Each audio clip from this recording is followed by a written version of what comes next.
Hello po mga kaibigan. Salamat po sa suporta nyo sa aking munting YouTube channel. Sa mga napadaan po sa aking munting YouTube channel, subscribe na po kayo kung gusto ninyong malaman ang nilalaman ng libro ng STM o Kabanal-Banalan sa Tatlo o yung tinatawag nilang Holy Trinity. Nagbabahagi po ako ng mga orasyon at lihim na pangalan ng banal na Diyos na galing sa libro ng STM. Napakarami ko na pong nai-upload. Ang hiling ko lamang po, gamitin nyo sa kabutihan.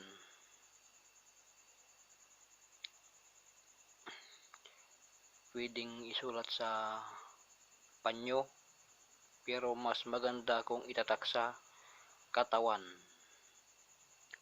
para kung may nakaambang na panganib o paparating na panganib,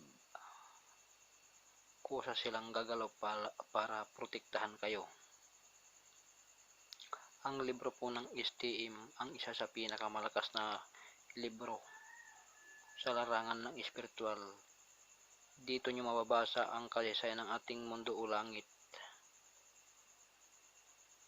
At dito nyo rin makita ang tunay na anyo ng Diyos, na anyong mata na may pakpak na napakaraming pangalan ng Diyos na kasama niya nang wala pa ang ating mundo, at napakaraming orasyon na ginamit nila.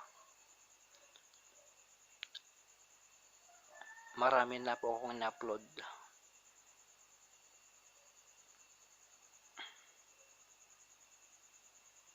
Ito po, ipapakita ko ulit sa inyo yung mga lihim na pangalan ng Diyos.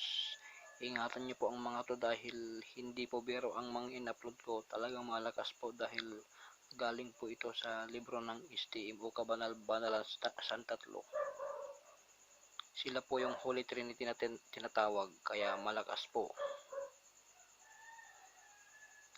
Ito po, papakita ko po sa inyo.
Malakas po ang mga ina-upload ko. Ito yung mga tunay na pangalan ng Diyos na galing sa libro ng STM. Ingatan nyo po ang mga yan dahil ito pong ina-upload ko, ito po yung pangalan na tinatawag na susi, poder at kapangyarihan. Napakalakas po ng mga pangalan na ina-upload ko. Sobrang lakas. Abang-abang lang kayo dahil marami pa po kong i-upload. Salamat po sa suporta. Sa mga napadaan sa aking munting YouTube channel, subscribe na po kayo kung gusto nyo malaman ang libro ng STM. Salamat po sa suporta.